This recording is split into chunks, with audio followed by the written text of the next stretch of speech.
नमस्कार। Commerce with doctor V की इस मंच पर आप सभी का एक बार पुनः स्वागत, अभिनंदन और वंदन। आइए शुरुआत करते हैं आज की क्लास की।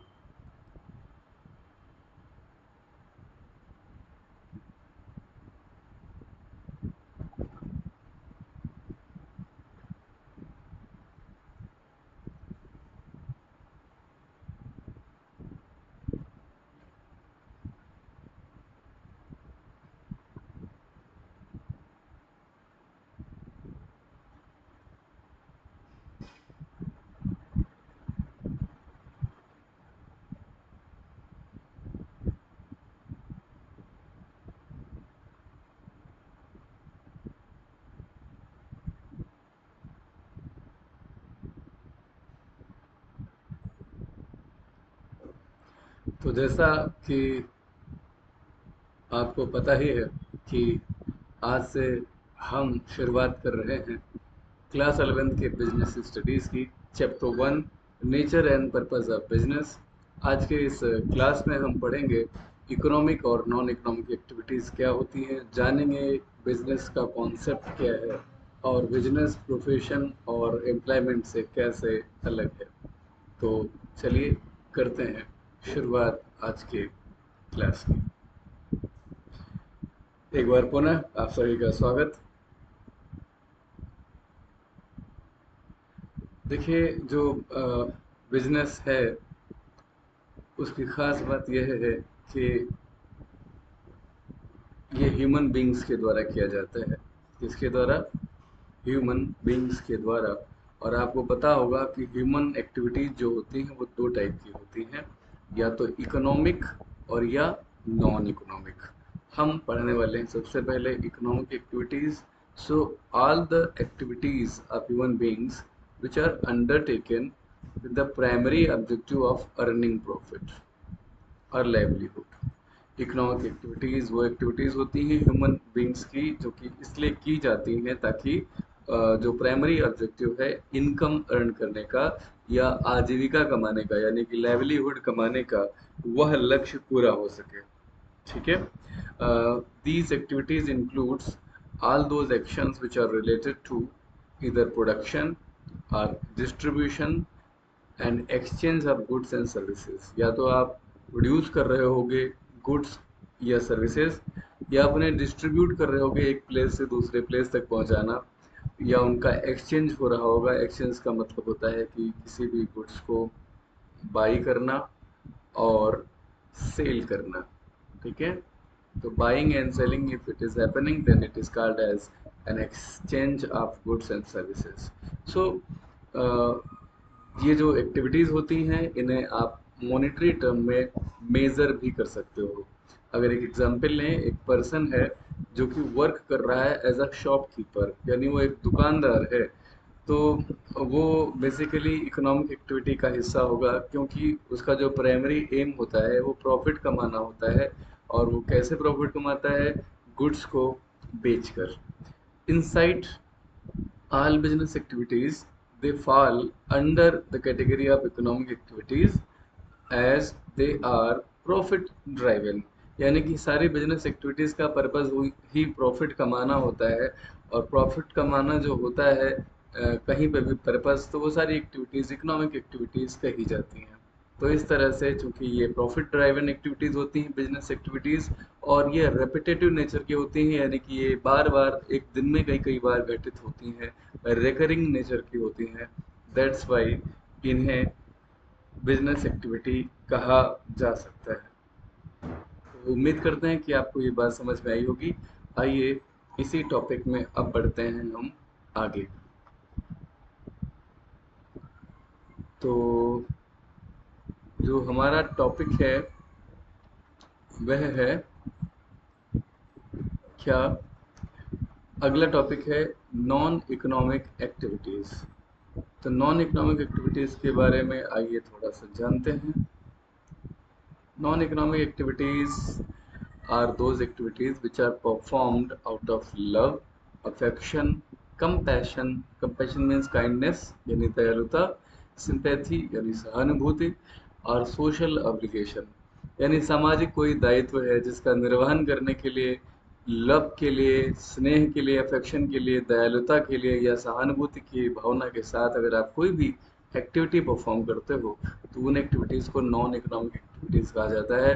These activities are not undertaken for earning money और मटेरियल गेन, यानी भौतिक लाभ के लिए या मनी कमाने के लिए, पैसा कमाने के लिए ये नहीं की जाती हैं। Example, a mother cooking food for her family or a person donating clothes to the needy.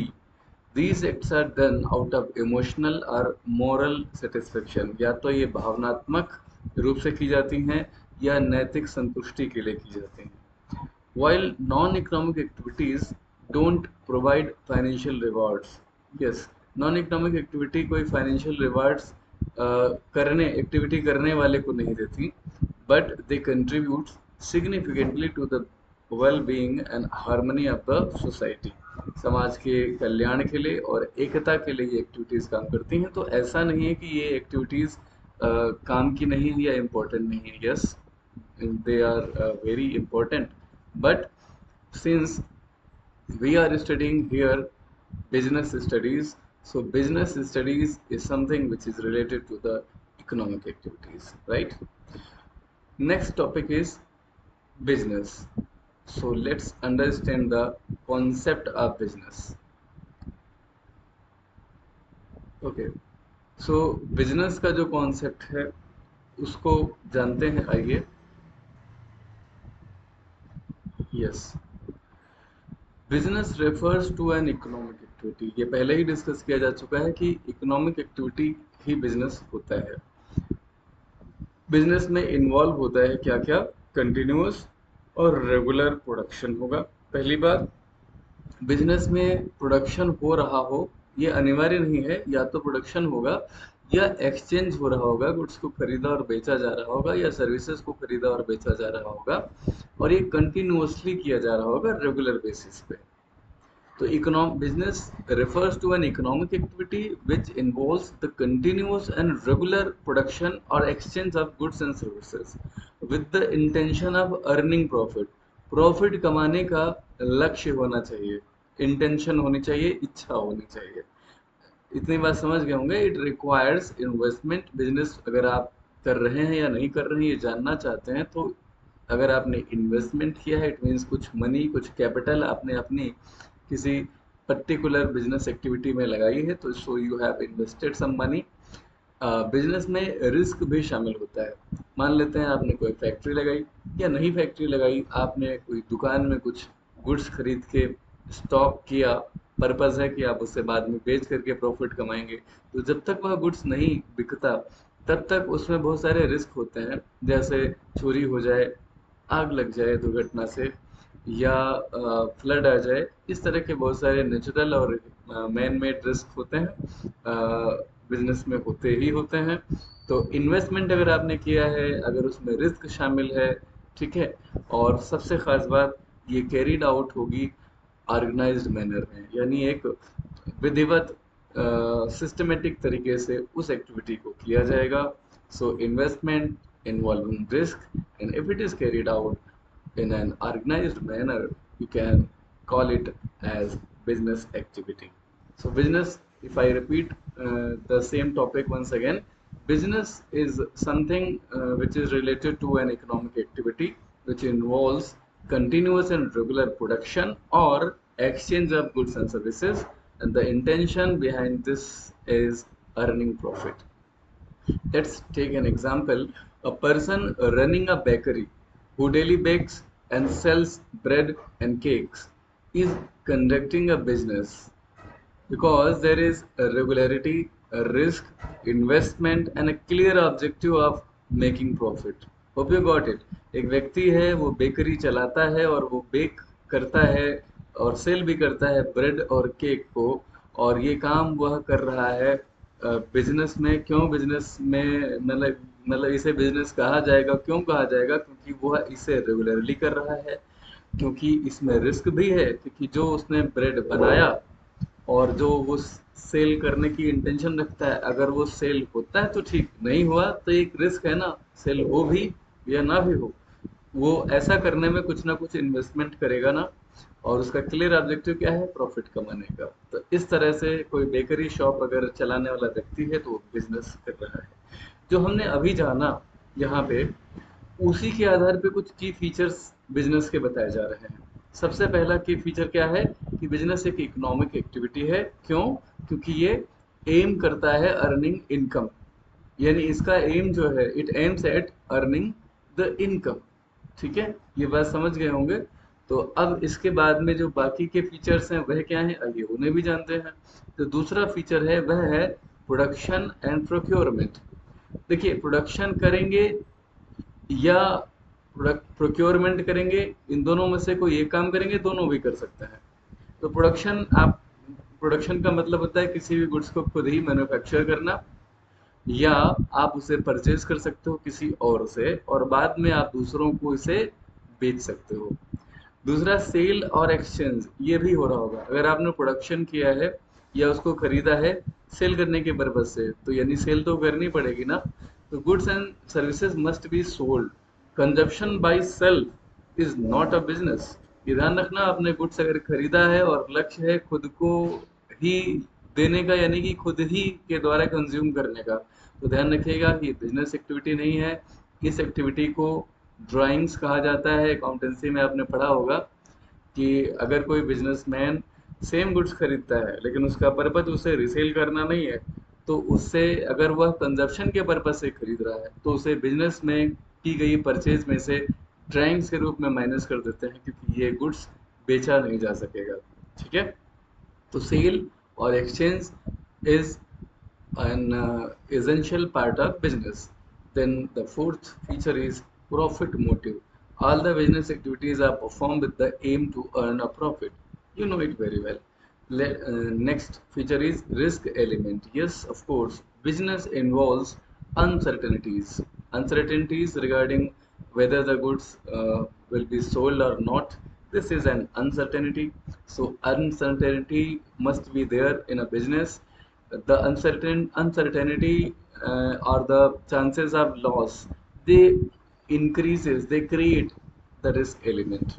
The last feature is continuity. Regular and ongoing transactions are a must. आपने एक बार कहीं से गुड्स खरीदा और पर्पज उसे बेचना था, ये अगर ये वन टाइम एक्टिविटी है, ध्यान रखिएगा, अगर ये वन टाइम एक्टिविटी है तो इसे बिजनेस नहीं कहा जाएगा। बिजनेस किस तरह का होना चाहिए? बिजनेस कैसा होना चाहिए? रेपिटेटिव नेचर का होना चाहिए या रेकरिंग नेचर का होना चाहिए। रेकरिंग का मतलब होता है happening frequently and again. This is called as recurring. So inside a business is not just buying and selling. Business केवल खरीदना और बेचना नहीं है. It is about solving customer problems. अब हम बिजनेस को थोड़ा बड़े ब्रॉडर सेंस में देख रहे हैं। बिजनेस में अभी तक हमने यही पढ़ा कि प्रॉफिट कमाने के पर्पज से गुड्स को खरीदना और बेच देना, या बनाना, प्रोड्यूस करना और बेच देना। सिर्फ इतना ही बिजनेस नहीं है, इसका पर्पज होता है कस्टमर की जो प्रॉब्लम्स हैं उन्हें सॉल्व करना, while ensuring a return for the owner. और साथ ही साथ बिजनेस ये भी इंश्योर करता है कि ये जो कस्टमर की प्रॉब्लम सॉल्व करने वाला बंदा है, पर्सन है, जिसे हम बिजनेसमैन कहते हैं, इसको ओनर भी कहा जा रहा है, इसके लिए कुछ ना कुछ रिटर्न जरूर इंश्योर हो जाए। वो रिटर्न क्या है? उसकी इनकम, और उसी इनकम को हम बिजनेस में बोलते हैं प्रॉफिट। ठीक है, तो उम्मीद करते हैं बिजनेस का भी कॉन्सेप्ट आपको समझ में आया होगा। आइए अब हम अगला टॉपिक पढ़ लेते हैं कि अंतर क्या है, कंपैरिजन करें अगर हम बिजनेस, प्रोफेशन और एम्प्लॉयमेंट का, तो हम इन्हें कुछ पॉइंट्स के आधार पे, कुछ बेसिस पे जानेंगे कि उनमें क्या क्या एक्टिविटीज़ का डिफरेंस है। सबसे पहली बात, ऑब्जेक्टिव क्या होता है? बिजनेस का ऑब्जेक्टिव सीधा साधा है, प्रॉफिट अर्न करना। प्रोफेशन का ऑब्जेक्टिव क्या होता है? To provide expert services and thus earn fees.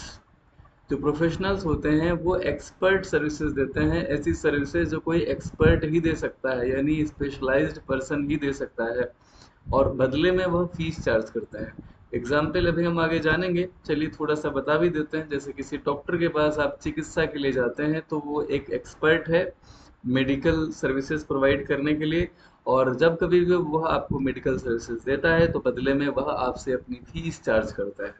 Employment, employment का पर्पस होता है, इनका जो ऑब्जेक्टिव होता है, जो एम्प्लॉयज होते हैं उनका पर्पस होता है ये सैलरी पे काम करते हैं या वेजेस पे काम करते हैं। So they work for earning salary और वेजेस। एंट्री रिक्वायरमेंट, बिजनेस में एंट्री कर कैसे कर सकते हैं? There is no formal qualification, anybody can start a business. Suppose आज आपके दिमाग में शाम को इस क्लास को पढ़ते हुए आइडिया आया कि हम बिजनेस करेंगे, तो कल सुबह आप बाजार चले गए और ढेर सारा सामान खरीद लिया। फिर आपने एक दुकान के लिए कमरा देख लिया था, वहां पे वो सामान भरा या काउंटर वगैरह खरीदा, और शाम तक आपका बिजनेस का सामान आ जाएगा, सेटअप तैयार हो चुका होगा और शाम को ही आप उसकी ओपनिंग कर सकते हैं। So for this you don't need any particular degree or diploma. You can start your business without any technical or professional qualification. Yes, of course, there is no need for any academic qualification also. बस हाँ इतना ज़रूर है कि आपको थोड़ा बहुत जोड़ना घटाना आता हो, लेटर अक्षर ज्ञान हो, नहीं तो आप बिजनेस करने में थोड़ी सी कठिनाई फील करेंगे। अगर आप पढ़े लिखे नहीं भी हैं तो भी बिजनेस कर सकता है। बहुत सारे बिजनेस पर्सन्स ऐसे हैं भी, देखे भी जाते हैं। तो बिजनेस में कोई फॉर्मल क्वालिफिकेशन की ज़रूरत नहीं होती है। You can enter into business without any qualification.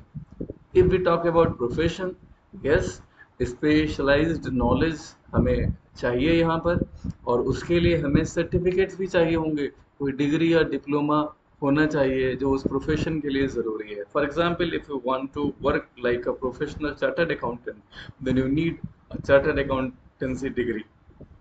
CA must be completed by you. If you want to become an engineer, then you have to complete BTech or MTech.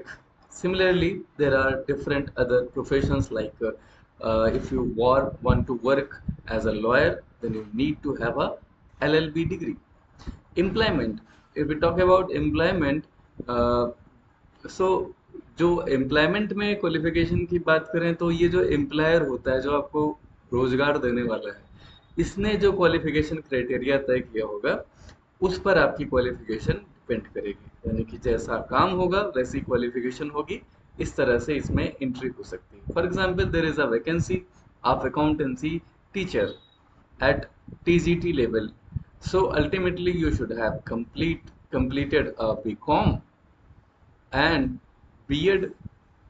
Without BCom and B.Ed you will not be appointed as a TGT, है ना? इसी तरह से अगर आप मान लेते हैं कहीं पे असिस्टेंट प्रोफेसर की वैकेंसी है, ये एम्प्लॉई के तौर पे मैं बता रहा हूँ, अगर असिस्टेंट प्रोफेसर की कहीं पे वैकेंसी है तो उसके लिए आपके पास या तो नेट क्वालिफाइड होना चाहिए आपको कॉमर्स में, अगर कॉमर्स में आप जा रहे हैं, और या तो आपको पीएचडी किया हुआ होना चाहिए। तो यहाँ पर क्वालिफिकेशन एम्प्लॉयर के द्वारा तय की जाती है depending upon the nature of the job. Capital investment की हम बात करते हैं। On the basis of capital investment what are the differences between business profession and employment. Business में आपको कोई ना कोई फैक्ट्री लगानी पड़ती है, बड़ा सेटअप करना होता है, तो यहाँ पे capital investment in comparison to profession and employment higher होता है। प्रोफेशन में बिजनेस के मुकाबले जो कैपिटल लगती है वो लिमिटेड लगती है, थोड़ा सा लेसर इन्वेस्टमेंट होता है कैपिटल का। जहाँ तक हम बात करें एम्प्लॉयमेंट की, यहाँ पर या तो ना के बराबर होता है इन्वेस्टमेंट या तो नहीं होता है। ठीक है, मैंने एक एग्जांपल दिया था एक दूसरी क्लास में कि मान लेते हैं कि कहीं पे जो डेली वेजर्स हैं वो इकट्ठा होते हैं सुबह। लखीमपुर में ये बड़ा चौराहा है जिसे श्री राम चौराहा कहा जाता है। तो वहाँ पे जो वर्कर्स आते हैं वो जो जो लोग बिना किसी टूल के आते हैं, they have invested nothing, but there are some workers like mason and other experts, they come with their tools, so they have invested some money in the purchase of in the acquisition of that particular tool, so they have also invested some capital. For example, किसी के पास हथौड़ी है, किसी के पास फावड़ा है, किसी के पास मिस्त्री के पास उसका जो होता है ना इंस्ट्रूमेंट जिनसे वो मसाला जो मिक्सचर होता है उसे वो ब्रिक्स को एक दूसरे के साथ अलाइन करने के लिए इस्तेमाल करते हैं, कन्नी बसली बोलते हैं उसको, उस टूल को हिंदी में, जितना मुझे याद आ रहा है। तो वो एक मिनिमल इन्वेस्टमेंट करके आता है। बट यस, यहाँ ज़्यादातर एम्प्लॉयमेंट में इन्वेस्टमेंट नहीं होता है या ना के बराबर होता है। प्रोफेशन में थोड़ा ज़्यादा होगा और बिजनेस में सबसे ज़्यादा होगा। रिस्क की अगर हम बात करें तो similarly just like capital investment, risk is higher here because यहाँ ढेर सारा गुड्स आपको भर के रखना होता है। अगर आप प्रोडक्शन कर रहे हैं तो जो गुड्स आप प्रोड्यूस कर रहे हो उसका फैशन ट्रेंड कहीं अगर बदल गया तो भी लॉस हो सकता है, फिर बहुत ज़्यादा डिस्काउंटेड रेट्स पर उसे बेचना पड़ता है। तो यहाँ अनसर्टेन रिटर्न्स होते हैं because of the dynamic environment. तो यहाँ रिस्क भी हायर होता है।